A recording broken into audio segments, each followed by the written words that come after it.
Ayan, kagigising ko lang. Ang ganda ng umaga ko ngayon dahil may magbibigay na naman sa atin ng regalo. Itong L3 na to, hindi ko alam kung kasama ulit yung L3 ha. At ang napakaganda ngayong umaga, naka-smile talaga ako dahil may na-receive akong blessing galing daw sa'yo.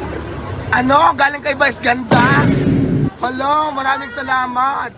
Sa sobrang dami na nagbigay sa akin ng marigalo, kadalasan upuan, lamisa, tent.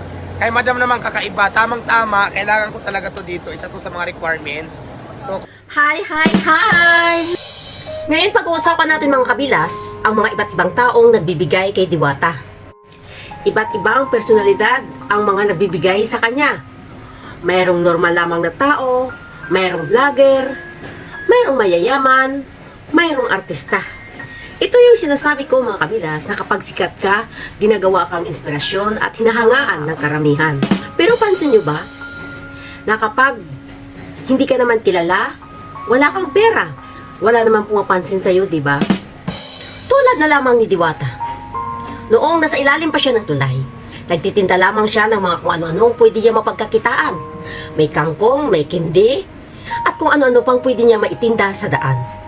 Nasangkot man siya sa gulo, hinusgahan pa siya ng mga tao. At kahit ni isang vlogger, walang gumagawa ng content sa kanya dito. Pero ngayon, napakaraming taong humahanga at ginagawang inspirasyon si Diwata. Iba't ibang personalidad ang nagbibigay sa kanya.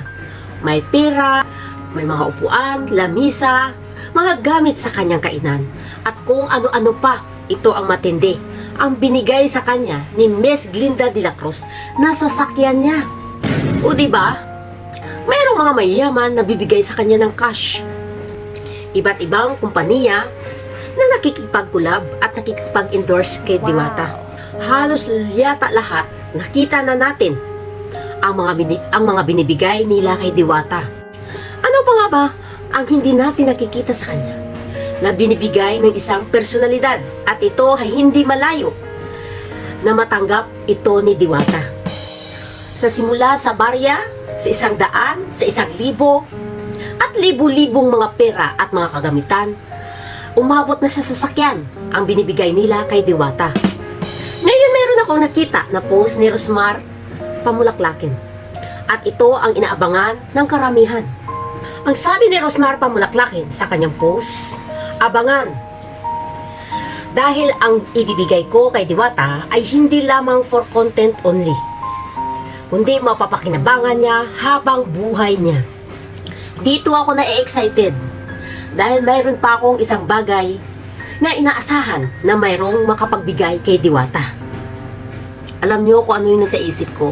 Kung hindi man si Rosmar ang makapagbigay nito, darating ang araw, meron pa talagang taong makapagbigay sa kanya nito.